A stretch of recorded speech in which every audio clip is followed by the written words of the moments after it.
శ్రీ గురుభ్యో నమః. అందరికీ నమస్కారం. తెలుగు హోమియోపతి గురుకులానికి స్వాగతం. నమస్కారమండి. మన క్లినిక్లోకి ఒక పేషెంటొస్తారు.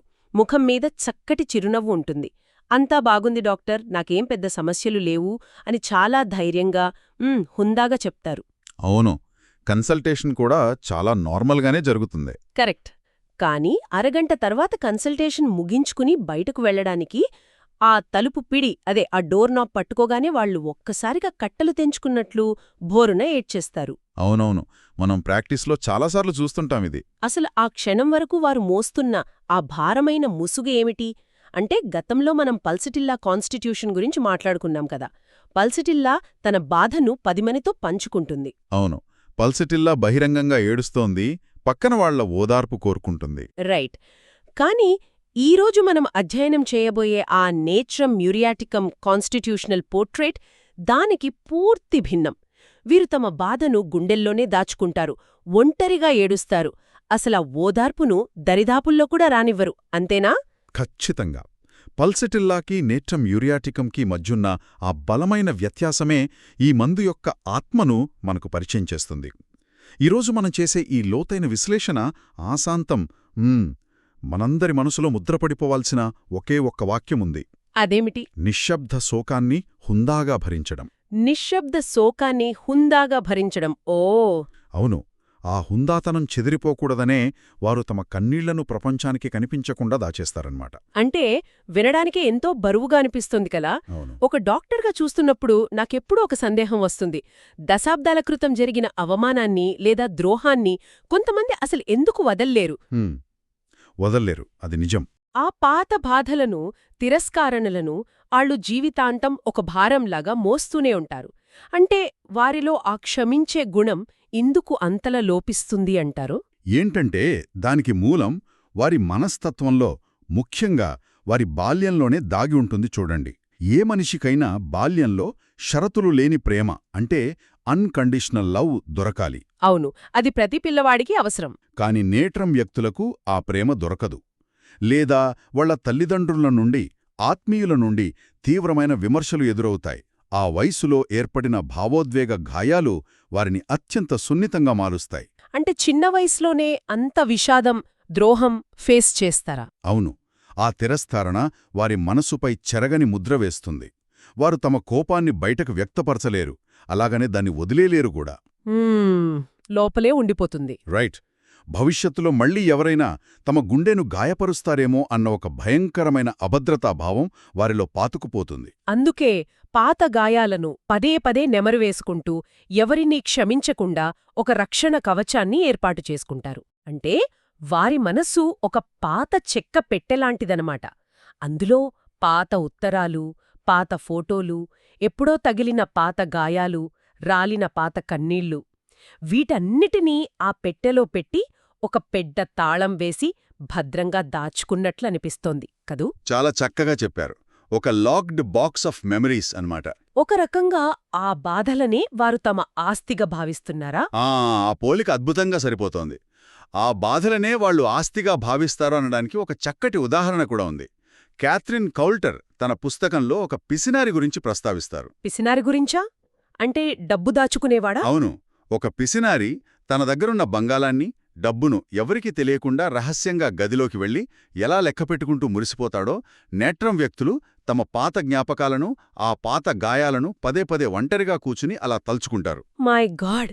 అంటే ఆ బాధను వాళ్లు ఎప్పుడూ ఫ్రెష్గా ఉంచుకుంటారన్నమాట. అంతే, పాత గాయాలను ఒక సంపదలాగా లెక్కపెట్టుకోవడం. చాలా విచిత్రమైన సైకాలజీ కదా ఇది. అవును. కాథరిన్ కోల్టర్ పుస్తకంలోనే ఉన్న ఒక వాస్తవ సంఘటనను మనం ఇక్కడ విశ్లేషిస్తే ఈ సైకాలజీ ఇంకా స్పష్టంగా అర్థమవుతుంది. ఒక బాలుడున్నాడు, అతనికి 7 ఏళ్ల వయసు. ఓకే. అతను ఎప్పట్నుంచో నమ్ముతున్న శాంటాక్లాజ్ నిజంగా లేడు, అదంతా ఒక కల్పన అని తెలుసుకుంటాడు ఒకరోజు. అవును, పిల్లలందరూ నమ్ముతారు కదా ఒక వయసు వాళ్ళకు. కరెక్ట్. కాని అబద్ధమని తెలిసాక మామూలు పిల్లలైతే 1-2 రోజులు ఫీలయ్యి ఆ తర్వాత దాన్ని మర్చిపోతారు. రైట్. పెద్దగా పట్టించుకోరు. కాని ఆ బాలుడి మనస్తత్వం నేట్రమ్ మ్యూరియాటికం. తన ప్రాణానికి ప్రాణమైన తల్లిదండ్రులు తాను దేవుడిలా భావించేవాళ్లు తనకు ఇన్నేళ్లుగా అబద్ధం చెప్పారని తీవ్రమైన మనస్తాపం కలుగుతుంది. అది అతనికి కేవలం అబద్ధం కాదు, ఘోరమైన ద్రోహం. బాబోయ్, అంత చిన్న వయసులో అంత తీవ్రంగా తీసుకున్నాడా? అవును, ఆ ద్రోహాన్ని అతను జీవితాంతం మర్చిపోలేకపోయాడు. సొంత తల్లిదండ్రులే అబద్ధం చెప్తే ఇక ప్రపంచంలో ఎవరిని నమ్మాలి అనుకున్నాడు. పెద్దయ్యాక కూడా ఎవర్నీ నమ్మలేక తనని తాను పూర్తిగా ఐసోలేట్ చేసుకుని పెళ్లికూడా చేసుకోని ఒక ఒంటరి వ్యక్తిగా మిగిలిపోయాడు. కేవలం ఆ ఒక్క సంఘటన వల్లనా? ఒక చిన్న అబద్ధం వారి జీవితంలో ఎంత పెద్ద గోడను నిర్మించిందో కదా. అంతే మరి. అంటే శత్రువులెవ్వరూ లోపలికి రాలేనంత ఎత్తైన కోటను నిర్మించుకుని ఆ కోటలో వారంతట వారే బందీలైపోయినట్లుంటుంది వారి పరిస్థితి. కరెక్ట్. కాని ఇక్కడే ఒక లాజికల్ ప్రశ్న వస్తుంది. అంత బాధలో ఉన్నప్పుడు సహజంగా ఎవరైనా ఆసర కోరుకుంటారు కదా. కాని వీరికెవరైనా సానుభూతి చూపిస్తే ఎందుకు కోపమొస్తుంది? మనం మెటీరియా మెడికాలో చూసే కన్జోలేషన్ అగ్రవేషన్ని కేవలం ఒక రూబ్రిక్ లాగా చదిలేస్తాం. కాని దీని వెనక ఉన్న అసలు మెకానిజమేంటి? చాలా వ్యాలిడ్ పాయింట్ అడిగారు. ఎవరైనా ఏడుస్తుంటే వెళ్లి భుజం మీద చెయ్యి వేయడం మనకు సహజం. కాని నాట్రం పేషెంట్కి మీరు ఓదార్పు ఇస్తే అది వారి గాయాన్ని నేరుగా తాకినట్లవుతుంది. అంటే వాళ్లకది నచ్చదా? నచ్చకపోవడం కాదు, వాళ్లు అంత కష్టపడి నిర్మించుకున్న ఆ ఎత్తైన కోట, ఆ భావోద్వేగ గోడలు కేవలం తమ బలహీనతను ఎవ్వరూ చూడకూడదు అన్న ఉద్దేశంతో కట్టుకున్నవి. ఎప్పుడైతే మీరు సానుభూతి చూపిస్తారో వాళ్ళ వల్నరబిలిటీ ఎక్స్పోజ్ అయిపోతుంది. ఓ, అంటే గుట్టు రట్టయినట్లు ఫీలవుతారన్నమాట. ఎగ్జాక్ట్లీ. తాము లోపల ఎంత భయంకరంగా ఏడుస్తున్నా ప్రపంచం ముందొక దృఢమైన వ్యక్తిగా కనబడాలనే వారి ఆత్మగౌరవం దెబ్బతింటుంది. ఆ ఓదార్పు వారిని మరింత బాధపెడుతుంది. ఆ బాధే కోపంగా మారి అగ్రవేట్ అవుతుంది. మళ్ళీ మనం మన మూలవాక్యం దగ్గరికే వస్తున్నాం. నిశ్శబ్ద శోకాన్ని హుందాగా భరించడం. అవును, ఆ హుందాతనం దెబ్బతినకూడదనే వాళ్ళ ఓదార్పును తిరస్కరిస్తారు. ఇప్పుడా సైకాలజీ స్పష్టంగా అర్థమవుతోంది. అయితే ఈ లక్షణాలు ఒక వయసుకు మాత్రమే పరిమితం కావు కదా. బాల్యం నుంచి వృద్ధాప్యం వరకు ఈ సెన్సిటివిటీ అలాగే ఉంటుందా, లేక రూపం మార్చుకుంటుందా? కాలక్రమేణా ఆ సెన్సిటివిటీ తన రూపాన్ని మార్చుకుంటూ వెళ్తుంది. బాల్యంలో వీరి మనస్సు అత్యంత సున్నితంగా ఉంటుంది కదా. తల్లిదండ్రులు చేసే చిన్న విమర్శ లేదా టీచర్ వేసే చిన్న మందలింపు కూడా వీరికి కత్తితో పొడిచినట్లుంటుంది. అందుకే మిగతా పిల్లలతో త్వరగా కలవరనుకుంటా. అవును, ఏదైనా బాధ ఉంటే ఎవరికీ చెప్పకుండా సైలెంట్గా ఉంటారు, ఒంటరిగా గదిలో కూర్చుంటారు. మరి కౌమారదశ, అదే టీనేజ్లోకొచ్చేసరికి ఎలా ఉంటుంది? అప్పుడు ఎమోషన్స్ సహజంగానే పీక్లో ఉంటాయి కదా. ఆ దశలో వారి ఇంట్రవర్టెడ్ నేచర్ మరింత పెరుగుతుంది. వీరిలో వన్ సైడెడ్ లవ్, తమలో తాము ఊహించుకునే రహస్య ప్రేమ, రొమాంటిక్ నిరాశలు ఎక్కువగా కనిపిస్తాయి. అంటే బయటపడరు. అస్సలు బయటపడరు. తోటివారితో కలిసి బయటికి వెళ్లడం కంటే ఒంటరిగా గదిలో డైరీలు రాసుకుంటూ విషాదగీతాలు వింటూ ఉండిపోవడానికి ఇష్టపడతారు. ఒకవేళ ఆ ప్రేమ విఫలమైతే ఆ నిరాశను ఎవరితోనూ పంచుకోరు.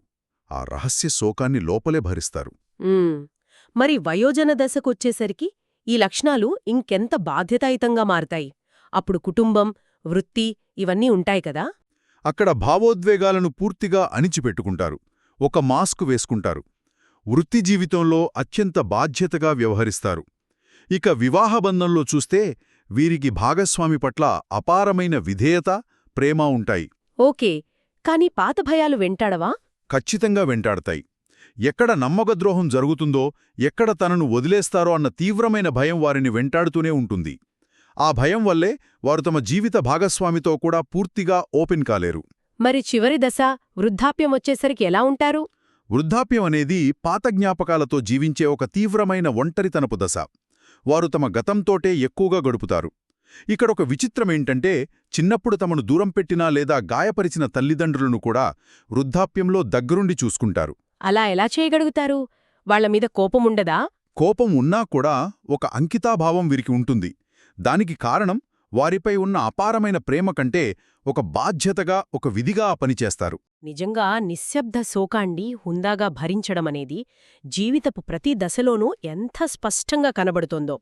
ఇదంతా సైకలాజికల్గా బావుంది. కానీ ప్రాక్టికల్గా నా క్లినిక్లోకి ఒక పేషెంట్ వచ్చినప్పుడు కేవలం ఒక 2-3 నిమిషాల్లో వారిని నాట్రమ్ మ్యూరియాటికమ్ అని నేను ఎలా గుర్తుపట్టాలి?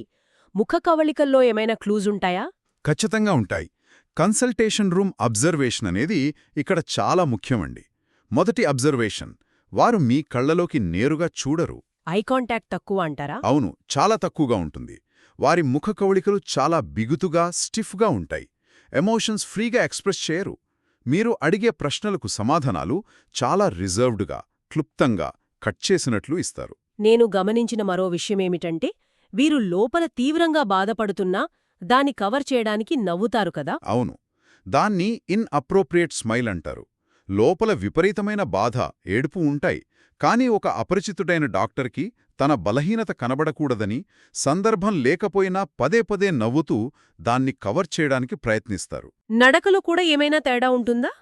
వారి బాడీ లాంగ్వేజ్ చాలా కంట్రోల్డ్గా ఉంటుంది. నడకలో ఒక విధమైన ఇబ్బంది లేదా అడుగులు బరువుగా వేయడం మనం గమనించవచ్చు. దాన్ని కవర్ చేయడం గురించి మాట్లాడుతున్నాం కాబట్టి, ఇందాక మనం పరిచయంలో మాట్లాడుకున్న డోర్ నాబ్ సిమ్టమ్ ఇక్కడే కనెక్ట్ అవుతుంది కదా. అసలు ఎందుకు ఆ తలుపు పిడి పట్టుకోగానే కన్నీళ్లొస్తాయి? ఇది క్లినిక్లో మనం చూసే ఒక అద్భుతమైన విజువల్. కన్సల్టేషన్ అంతా పేషెంట్ చాలా స్ట్రాంగ్గా ఉంటారు. నాకేం పర్వాలేదు డాక్టర్, నేను చాలా స్ట్రాంగ్ అని తమ ఇమోషనల్ గార్డ్ని హైలో ఉంచుకుంటారు. అవును. కన్సల్టేషన్ పూర్తయింది, ఇక వెళ్ళిపోతున్నాం అనుకోగానే వారి మైండ్లో ఉన్న ఆ సెక్యూరిటీ వాల్ ఒక్కసారిగా డౌన్ అవుతుంది. ఆ డోర్ నాబ్ పట్టుకున్న ఆ ఒక్క క్షణంలో వాళ్లు తమని తాము కంట్రోల్ చేసుకోలేరు. అప్పటిదాకా బలవంతంగా ఆపుకున్న దుఃఖం ఒక్కసారిగా బద్దలవుతుంది. కన్నీళ్లాపుకోలేక బోరున విలిపిస్తారు. My God! ఆ క్షణంలో డాక్టర్గా మనం అర్థం చేసుకోవాల్సిందేమిటంటే, వాళ్లు ఎంతకాలంగా ఆ సైలెంట్ గ్రీఫ్ని మోస్తున్నారు అని. సరే, దీన్ని కొన్ని ప్రాక్టికల్ క్లినికల్ సినారియోస్లో విశ్లేషిద్దాం. ఒక వితంతువుని తీసుకుందాం. భర్తను కోల్పోయిన బాధలో ఉన్నప్పుడు పల్సటిల్లా అయితే తన స్నేహితుల భుజం మీద వాలిపోయి ఏడుస్తుంది. మరి నాట్రం వితంతువు ఎలా ప్రవర్తిస్తుంది? దానికి పూర్తిగా వ్యతిరేకంగా ప్రవర్తిస్తుంది. ఆమె తన గదిలోకెళ్ళి తలుపు వేసుకుని ఎవరికీ వినిపించకుండా ఒంటరిగా రోదిస్తుంది. ఎవరైనా బంధువులు వచ్చి ఓదార్చడానికి ప్రయత్నిస్తే వాళ్లను కఠినంగా తిరస్కరిస్తుంది. తన బాధలో ఎవ్వర్నీ పాల్పంచుకొనివ్వదు. మరి ఒక ప్రాణ స్నేహుడు ద్రోహం చేస్తే, లేదా ఒక స్టూడెంట్ పబ్లిక్గా అవమానించబడితే వాళ్ళు ఆ నిరాశ నుంచి బయటకొస్తారా? అస్సలు రాలేరు. ఒక స్నేహితుడు ద్రోహం చేసినా లేదా ఆ స్టూడెంట్ని ఎవరైనా తీవ్రంగా అవమానించినా ఆ సంఘటనను ఒక లూప్ లాగా పదే పదే మనసులో ప్లే చేసుకుంటూ ఉంటారు. మనసులో విపరీతమైన పగ, చేదు ఉంచుకుంటారు. లేదా ఒక ఫెయిల్డ్ ఎంగేజ్మెంట్ తీసుకోండి. పెళ్లి క్యాన్సిల్ అయితే పల్సటిల్లా పొన్నాళ్లకు కోలుకొని కొత్త జీవితం చూసుకుంటుంది. కానీ నాట్రం ఆ పాత జ్ఞాపకాలనే మళ్లీ మళ్లీ త్రవ్వుకుని ఆ నొప్పిని ఎప్పటికీ తాజా ఉంచుకుంటారు. క్షమించడమనేది వారి డిక్షనరీలోనే ఉండదు. ఇదంతా వింటుంటే రిలేషన్షిప్ సైకాలజీ పట్ల వీరికున్న అప్రోచ్ చాలా విచిత్రంగా ఉంది. అసలు వీరికి ప్రేమంటే ఇష్టం లేదా? ఒకవైపు విపరీతమైన అటాచ్మెంట్ కోరుకుంటారు, మరోవైపు ఎమోషనల్ డిస్టెన్స్ మెయింటైన్ చేస్తారు. ఎందుకు? వీరికి ప్రేమంటే చాలా ఇష్టం, కానీ ప్రేమను పంచడం వీరికి తెలిసినంత సులువుగా ప్రేమను స్వీకరించడం వీరికి చేతగాదు. ఎందుకు అలా? ఎందుకంటే ప్రేమను స్వీకరించాలంటే అవతలి వ్యక్తి ముందు తమ హృదయాన్ని తెరవాలి, వారిని నమ్మాలి. ఒకసారి నమ్మి హృదయాన్ని తెరిచాక మళ్లీ ఆ వ్యక్తి ద్రోహం చేస్తే మళ్లీ గాయపడతామనే భయం వారిని వెనక్కి లాగుతుంది. అంటే ఇవ్వడం సులువు, తీసుకోవడం కష్టం. బహుశా అందుకేనేమో వీరు కౌన్సిలర్లుగా, టీచర్లుగా, సోషల్ వర్కర్లుగా ఎక్కువగా కనిపిస్తారని విన్నాను. అవును, ఇతరుల సమస్యలు పరిష్కరిస్తూ, ఇతరులకు అండగా నిలుస్తూ ఆ పరోపకారంలో తాము ఒక విధమైన సాంత్వన పొందుతారు. నిజానికి అది ఇతరులను హీల్ చేయడం కాదు, ఇతరుల ద్వారా తమ సొంత ప్రేమలేమిని దాచిపెట్టుకుని తమను తాము హీల్ చేసుకోవడానికి చేసే ఒక ప్రయత్నం. చాలా డీప్ పాయింట్ ఇది.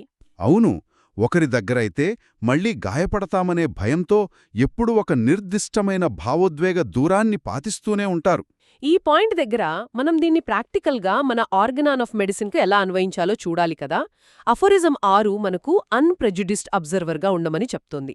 కానీ నేట్రం పేషెంట్ పైకి నవ్వుతూ మనల్ని పూర్తిగా తప్పుదోవ పట్టిస్తున్నప్పుడు ఒక డాక్టర్గా ఆ పక్షపాతం లేని పరిశీలన ఎలా సాధ్యం? చాలా అద్భుతమైన క్లినికల్ క్వశ్చన్.